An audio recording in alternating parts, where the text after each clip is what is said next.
ഈ ബംഗ്ലാവും ഇതിനോട് ചേർന്നുള്ള മറ്റെല്ലാ സ്വത്തുക്കളും എന്റെ ഭർത്താവ് എന്റെ പേർക്ക് എഴുതി വെച്ചിരിക്കുകയാണ്.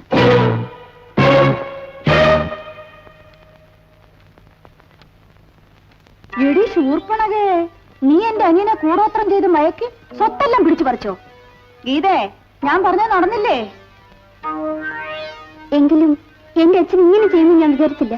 എടാ, നീ എന്നാലും എന്നോടൊരു വാക്ക് ചോദിച്ചോ? ഈ മോഹയുടെ ആട്ടത്തിന് തുള്ളി ഞങ്ങളെയാണ് എഴുതി കൊടുത്തത്. ചേച്ചി, നല്ല ചൂടുള്ള ഇഡ്ഡലി സാമ്പാറുമുണ്ട്. നിന്റെ തന്തയ്ക്കുണ്ടോ കൊടുക്ക? ആ ചേച്ചി, ഗീതയും സോമനുമായിട്ടുള്ള വിവാഹം എപ്പോ നടത്താം? അയ്യോ, എനിക്ക് ഇഷ്ടമുള്ളപ്പോ നടത്തും.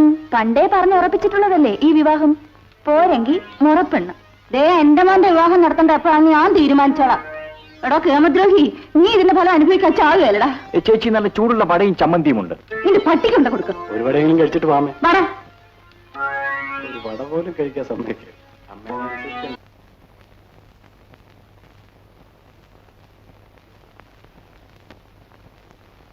ഇതേ, എന്നെ വിവാഹം കഴിക്കില്ലെന്ന് പറയാനാണോ ഇങ്ങോട്ട് വന്നത്?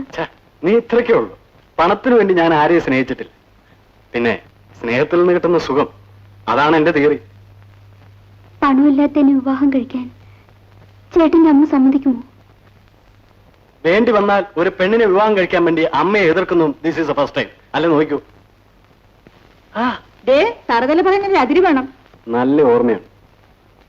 ജീവിതം ഒരു ചൂതുകളിയാണ്. ജയിക്കാൻ വേണ്ടി പാണ്ഡവന്മാർ പാഞ്ചാലി പണയം വെച്ചു. വേണ്ടി വന്നാൽ ഞാൻ അമ്മയും പണയം വെക്കും. നീ എന്റെ മോൻ തന്നെയാടാ.